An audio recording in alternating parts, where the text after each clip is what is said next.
Mallory, are you going through basketball withdrawals yet? No, not yet. We got a lot of basketball left to play. So you're not like, you're not looking in the rearview mirror, right? That's why the windshield's bigger than the rearview mirror, because we got the Sweet 16 coming up. You always got to look forward. You can never look back. Exactly. You know, and I feel pretty good about my bracket so far. Well, that makes one of us. Yeah, we'll get to that. Your bracket's pretty busted. But V and I, our champions are still in, so feeling pretty good about that. We'll hear all about that coming up. Hey, V, give this girl her theme music. There's a bump, little nickel dimer up top, foul on, I'd say, Price, and now a technical foul was just given to Tom Izzo.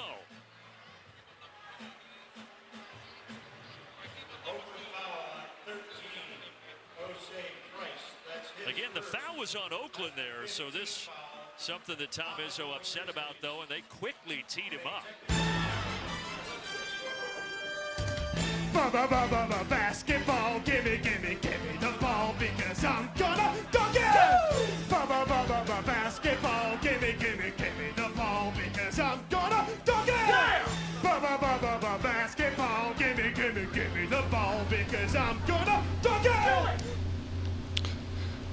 Well, we got to start off from the weekend Fabulous. on Thursday in the afternoon slate. We had a watch party at the Chill for your beloved Alabama State. Oh. What's Hornets. their mascot again? Hornets. I can't take credit for liking them. I can't. That is a Greg Tepper joint. He's been on the Alabama State train for about a week. Yeah, well, he was on it for a week. He was the number one customer. And so in honor of Greg Tepper, we'll talk about Alabama State. It was a true where were you moment when Alabama State cut it to 1 in the first half against Auburn. I really thought it was going to happen. I did too. We were all sitting there. Like you said, we ended up going to a restaurant during the day because that's typically what we like to do during the first weekend of March Madness. We're all big basketball fans. I can say in the office we all do the big tournament bracket challenge, and one of our favorite things to do every single year is get the squad, get the crew together, and we'll go to a restaurant and watch the first Thursday or Friday of all the games in round 1. And that's what we did on Thursday. We specifically picked Thursday because Alabama State played The Hornets. Yeah. Well, they are the Hornets. They played the Auburn Tigers. Auburn, yes. So, okay, it was 2 minutes left in the first half. They cut it to 1, and then Auburn got fouled on an and 1, missed the free throw, kicked it out for a three-pointer, 5-point possession, and that's when you knew it was over. Yeah. The dream run was done. Yeah, and when the line came out, it was like 31.5, wasn't it, or something like that? So it was pretty big. But Tepper and I felt confident that Alabama State could cover. Good teams win, great teams cover. Yes, unfortunately, they did not cover. I don't think. No, they did. They did cover? 22. Yeah, that's right. They did cover. Okay, I thought they ended up not covering that. But like you said, yeah, good teams cover. Good teams win. Great teams cover. Yeah. So.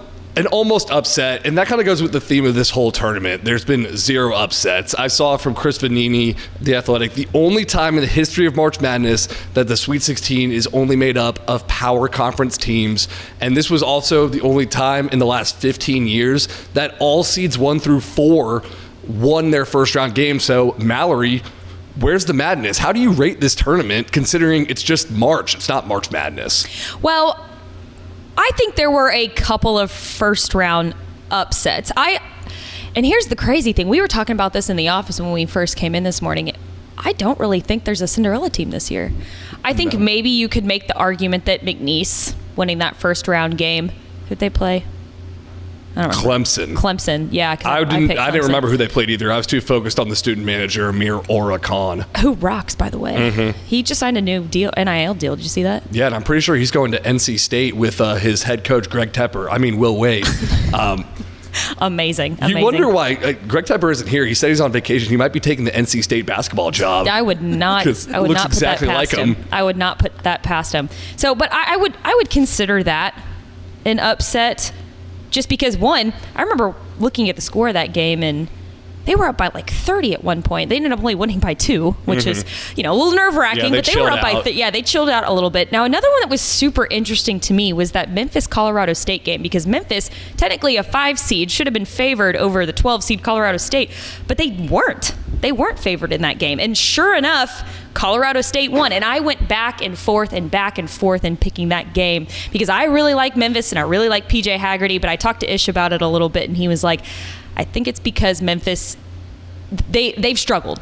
Like, they've struggled. It's tough for them to close out games. And he was like, I don't see them beating Colorado State. And so I was like, you know what? You're wrong. I'm going with Memphis. And sure enough, they did not win. Maybe kind of an upset there, but not anything that was extremely shocking. Like, obviously there were no 16-1s, 2 15s, stuff like that. Well, there was one upset that was extremely shocking to me. Round 1, at least, yeah. VNA, can we throw up my bracket? Yes. For the viewers. Let me get out in front of this. I tweeted before that get out in front of this. I filled out a lot of really bad brackets in my lifetime. This one was by far the worst. I felt good, going into Saturday. It was a bracket of chalk, so all the squares like me were feeling good, and we had 90% bracket. And then St. John's, the Johnnies, I got all caught up in the Rick Pitino hype train. I was going to say, can I ask you why you picked them not only to go to the Final Four, but as your national champion? I just think that Rick Pitino, he coaches for the love of the game. Like, he took Iona to the Sweet 16. He's a phenomenal coach. No, I agree with that. Yeah, and I saw that St. John's, they could win the tournament as long as one of their 3 guys didn't go cold. And unfortunately, they all went cold against Arkansas. So R.J. Lewis Jr. went 3 for 17. Aaron Scott 1 for 10. Kadari Richmond 2 for 7. The announcer's like, St. John's could win it all as long as all 3 of these guys don't go cold. And they all went cold. Man, they couldn't. They've got a phenomenal defense. They couldn't throw a rock in the pond, though. But nothing was falling. Yeah, that was tough. I'd consider that an upset too. Who else did you have in your Final Four? Okay. PFT commenter, one of my favorite podcasters, he made a really good point that St. John's would have won the entire March Madness if they played without a basketball hoop because they are so good defensively. They are. But they can't shoot. Right. Well, and that mirrors my favorite team too. So you're in the same boat. I'm in the same boat here. Can we throw up Mallory's bracket? Yeah, we can throw up my bracket. Yeah. But okay, so you had Michigan State. Sorry, I didn't look at your bracket. You had Michigan State coming out of the South, St. John's coming out of the West. Who'd you get coming out of the East? No, I had Arizona and then Kentucky. Okay, out that's of still the alive. Midwest. Okay, that's still alive. Okay. I got roasted on our Instagram comments for picking Kentucky. Yeah, you sure did. Some guy was like, "Bro doesn't watch any basketball and doesn't know that this ain't the same Kentucky," and I said, Wait till the brackets are over before you start talking crap, and then you could talk so much more about how I picked St. John's. So yeah. He should have been roasting me for that one. Well, and Tennessee's playing Kentucky this week, so that'll be scary. But enough about my not bad. So you're still 3 for 4 as of right now. Yes. That's soon to be 0 for 4. Probably going to be 0 for 4. So my bracket, I'm still 4 for 4. I feel pretty good about that. That's why you're a chief bracketologist. Something like that. I got Michigan State coming out of the South. I don't feel good about that at all. I love my Spartans. You're already giving up on them? From what I saw yesterday, it was tough. It was tough. It was a St. John's performance. Household. It was a St. John's performance. We are incredibly defensively sound. I will go to my grave saying that we cannot shoot. We can't shoot on the perimeter. We couldn't get inside.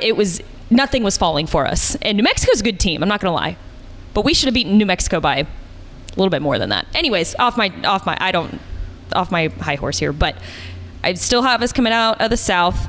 I have Florida coming out of the West, which they only won by 1 point against UConn. Did you see that game? Yes, that was always the game that was going to trip them up, though, because I know UConn isn't the same beast as they were the past 2 years. They weren't, but they still have that pedigree. They're going for that three-peat national title, right? So they've got that deep run pedigree. So I get that. I'm not holding much against Florida there. Alabama, I'm feeling okay about that. That Duke-Alabama inevitable matchup is going to be tough. And then out of the Midwest, I picked Houston. I feel fantastic about that one. So I'm not worried about that one at all. And then Florida, obviously, is my national championship. But I'm still 4 for 4 right now.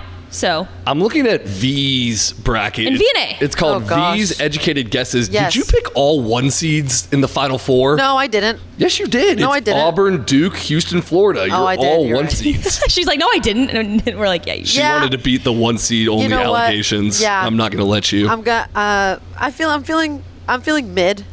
By educated guesses, I meant by the education of my knowledge of NCAA basketball, which is nothing. So these are great. If you guys want to digest this, I got Auburn coming out of the South, Florida to win it all coming out of the West, Good pick. Houston, coming out of the Midwest, and then Duke coming out of the East. So. I think those are all solid picks, and I think this is the time of year that anybody can beat anybody. But then you also, you got to stick to what you know, and you got to stick to these teams are 1 seeds for a reason, and it's hard to go off the beaten path a little bit, but I like your picks. I do. I can't believe you picked Auburn to go to the Final Four and championship game after they took down our beloved Alabama State. Yeah, that's pretty tough. I saw. What do you have to say for yourself? I'm sorry, Tepper. Okay, if you could have one redo right now, Carter. St. John's. I'm not picking them to go all the way. Give me your new Final Four, knowing what you know now. Give me your new Final Four. Ooh, my new Final Four, knowing what I know now. I think I'm going to keep it the same with Michigan State. I'm not abandoning ship like you are. I didn't say Michigan I was State. abandoning ship. I'm just saying it's going to be a little bit tougher. Arizona. I'm picking Duke instead of Arizona. That was dumb. I didn't realize Cooper Flagg's healthy. I thought he was going to be kind of injured coming back. And then Kentucky. Kentucky's not Kentucky. I'd probably go. Last year's. No, I'm going to stick with Kentucky. And I say that because it'd be so funny if Mark Pope in his first year got to the Final Four after Calipari couldn't get to the Final Four with Kentucky and got run out because of that. So Yeah. I'll stay with Kentucky. And because I can't back down in the face of that one Instagram commenter either. Yeah, I've got to stay strong. I get that. Okay, another question for y'all. Which Sweet 16 game are we all looking forward to the most, and why? Looking at the Sweet 16 here. Yeah, you go first. Oh, wait, you know what I'll say? Ole Miss and Michigan State, because Ole Miss got former Texas coach Chris Beard. Yep. And Ole Miss, I don't know if they've ever been this far. I don't think so either, and they look scary. They look scary. I can tell you that is not what I'm looking forward to. That is probably the game that I'm most stressed about. So that I will not be good.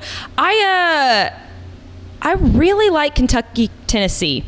I think that's gonna be a fun one.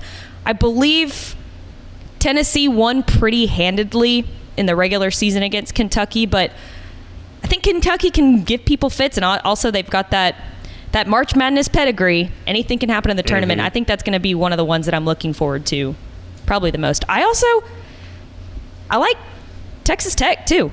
Texas Tech and Arkansas. Shout out the Red Raiders. Texas Tech and Arkansas. I really like that game, which they played in the bowl game. Football bowl game this year. Did you realize that? And now they're meeting in the Sweet 16. I love when football matchups cross over into the basketball court. Yeah. I think Arkansas looks really strong right now. Obviously, they're the ones that knocked St. John's out of the tournament. I'm not that happy with Arkansas right now, but that's just personal. That's personal reasons. But I think Tech's a very well-coached team. Grant McCasland is a phenomenal coach. I might be a little biased because he came from North Texas, but I really, really like this team. I think they're on fire right now. And I think Arkansas is too, so it's going to be a head-to-head. The one thing I will say about St. John's, I know they went out sad, but Rick Pitino looked fresh as hell in that suit. He sure and so did. did Calipari. I wish coaches wore suits more often because it just gives the game such a bigger game feel. You know I know. It's like, and it's like kind of throws it back to the old times, right? Where like everyone used to dress up on the sidelines or on court side, But now it's just kind of like throw on your quarter zip and your sweatpants and you're good. Or if you're Tom Izzo, throw on the elf costume. Oh yeah, well that's like in our elite. intro. That's always acceptable there. I feel like you Always should have two acceptable. options, either the elf costume or an Armani suit. But I don't make the rules. But no in between. Here. V, which one are you looking forward to the most? H10, hold it down. Houston. Yep. I like Houston too. That's just shout out Pickle. I I know that the most, and yeah, I'm excited to see that one. Yeah, Houston will be a good one. Well, let's hope for a little more upsets and a little more madness in March coming up in the Sweet 16. But the one thing about no upsets through the first 2 rounds is that a loaded slate of games. Yeah. And I know Mallory would be all over it as our chief bracketologist. Any closing thoughts through the door? Somebody in the comments said more like March Madness, and I love that. I was about to say that. I think that's a Cancel the tournament. shout out to CDog441906. That was fire. Yep, back That to the was drawing fire. board. Cancel the tournament. Yeah, March Madness. Back to the drawing board. All right, well, hey, thanks to our March Madness bracketologist, Mallory Hartley. Like it.